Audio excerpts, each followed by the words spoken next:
So the president said something, and the media didn't really comment on it. They didn't, at least not to my satisfaction. Me, it was terrifying.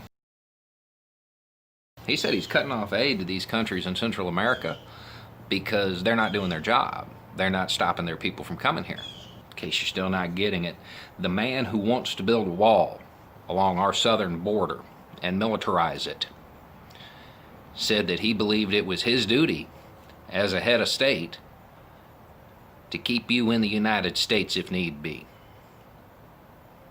I've said it from the beginning. That wall works both ways. It will be used to keep Americans in. This isn't the America I remember. I don't recognize America anymore. You're not hearing it from people younger than me. We learned our history in schools. Learned about how great we were in those textbooks, those big, thick textbooks. They didn't get that. They didn't get that propaganda, and they didn't learn history, not the way we did. They didn't get it from a thick, government-approved textbook, a sanitized version. They got it from the internet, raw. That's why when we say, I don't recognize America, I can't believe we're taking kids from families. And they show up.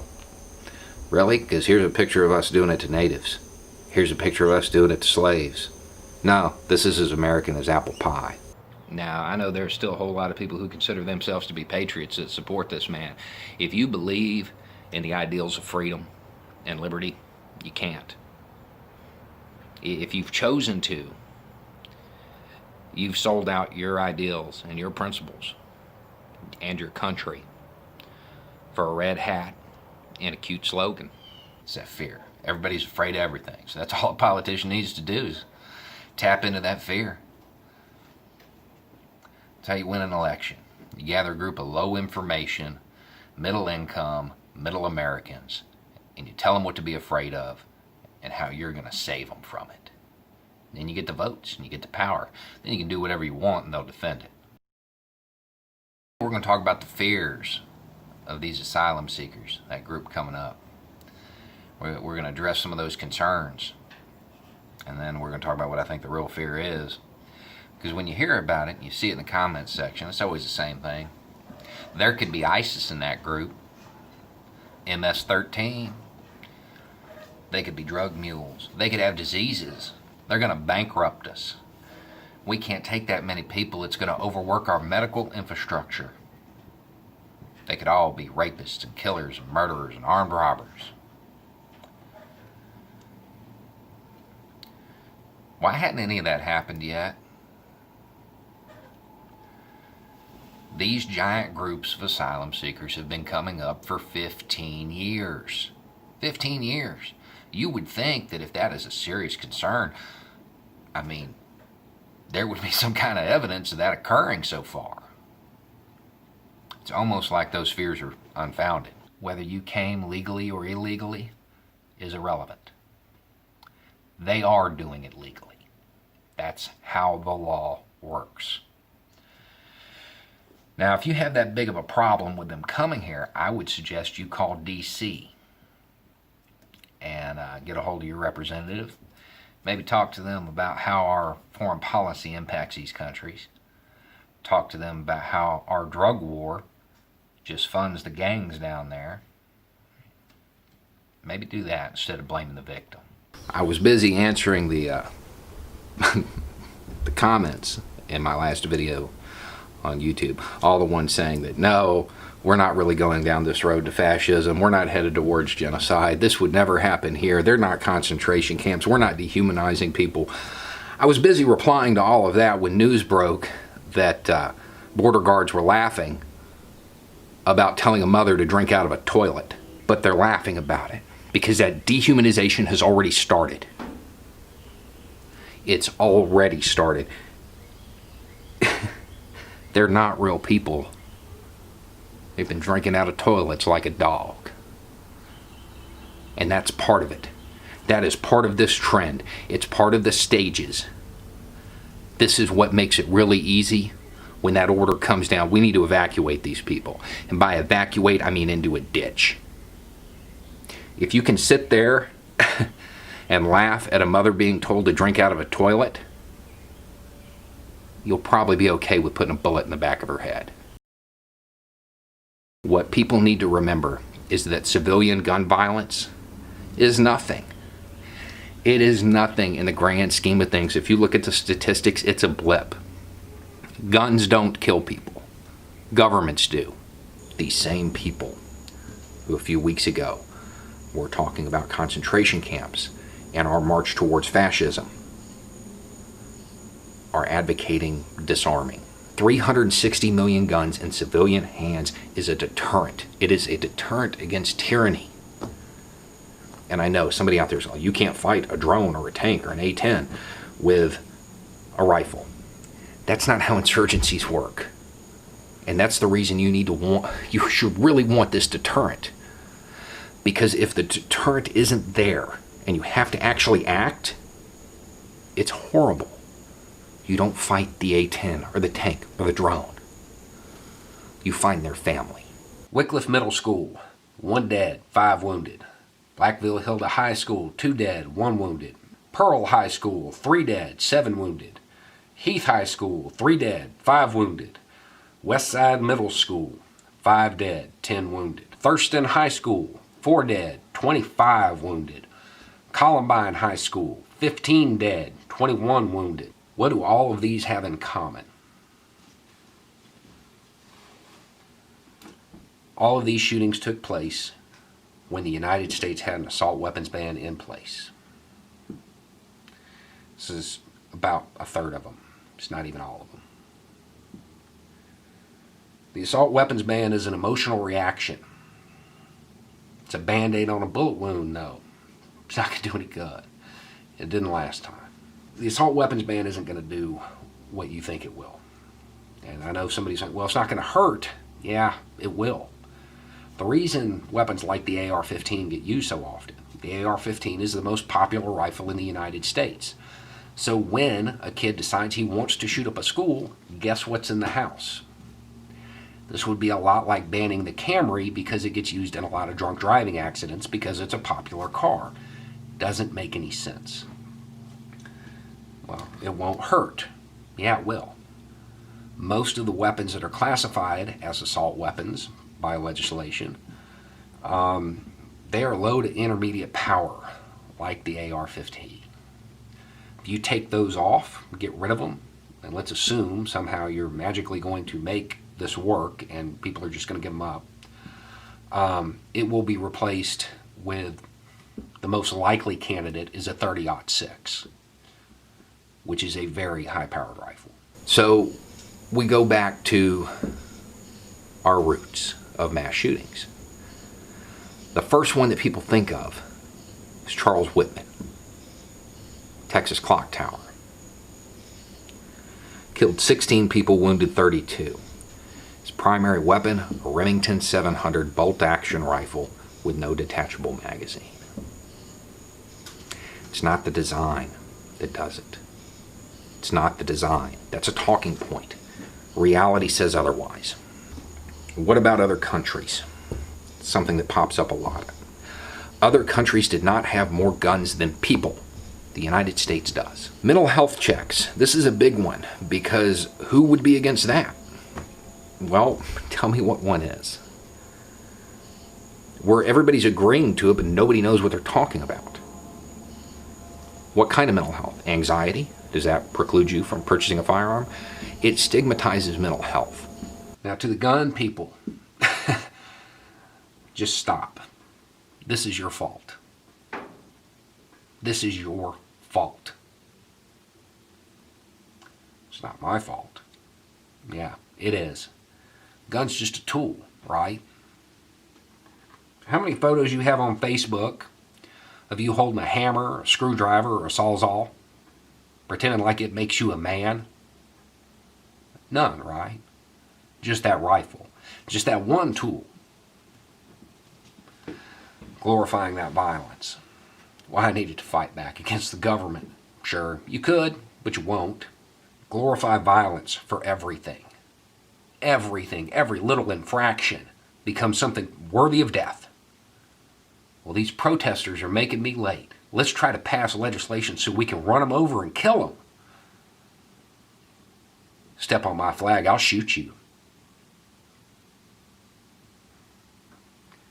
And then you wonder why some kid walks into a school and starts killing people. We are a violent country. We always have been. Even these solutions, we sit there and people who propose this are like, we want peace, we don't want guns. Sure you do. How do you think any of this is going to get enforced? I can't understand what it's like to be black in the U.S. I can't understand what it's like to have my cultural identity stripped away and replaced with the knowledge that when my granddad was a kid, people didn't think he was human. Or that what is seen as my cuisine is because we got good at cooking trash.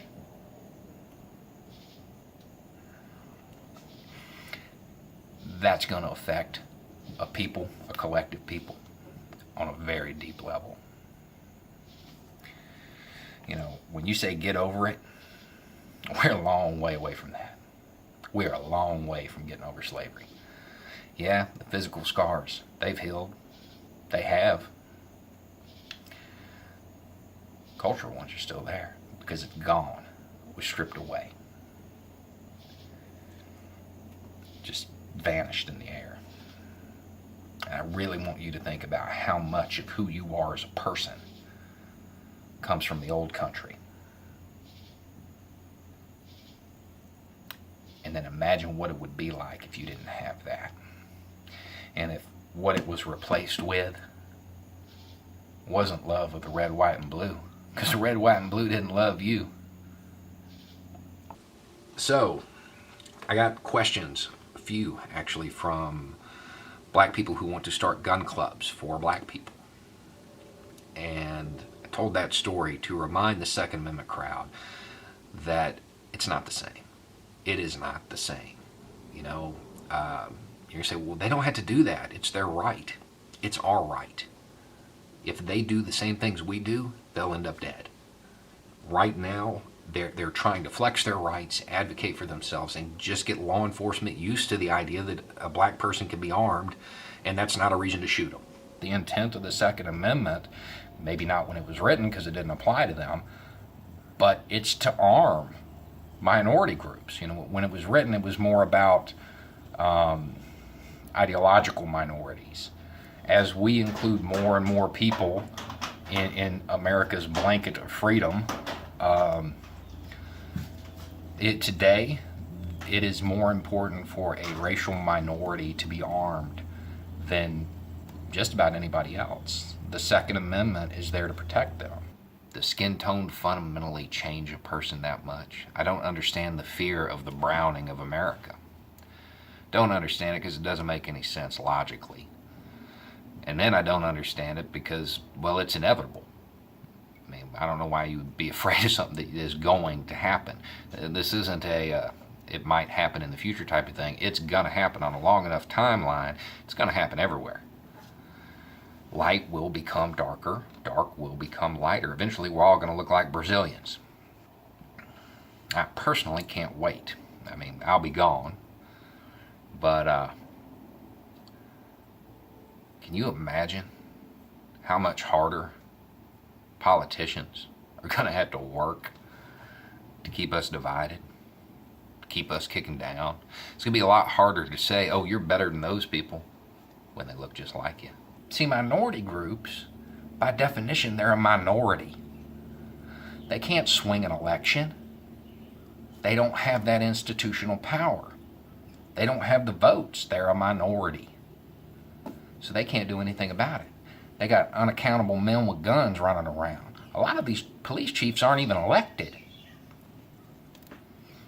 So, trying to figure out how to relate that distrust and that fear to white country folk. And I figured it out. 3 letters. ATF. All of a sudden, you got that distrust. You got that fear. Got that anger. You probably know somebody they did dirty. You might know somebody they killed didn't need killing. Say you live a little bit further out west and ATF doesn't do it for you. BLM. Got that distrust, got that fear, got that anger. Why? Because they're unaccountable men with guns. Can't do anything about it. See, here's the thing we got to remember. They got a Ruby Ridge or a Lavoy Finicum happening every week. Every week there's some unjust killing, and they can't do anything about it. Being a cop, not really that dangerous. Not a lot of deaths, really. It's not even in the top 10. Loggers, fishermen, roofers, delivery drivers, all have more dangerous jobs. But they don't know that. They've bought into their own propaganda. So you hear things like, well, I want to go home at the end of my shift. Why don't you do that and stay there? Let's say you roll up on a kid selling a dime bag. He takes off running. That's completely normal.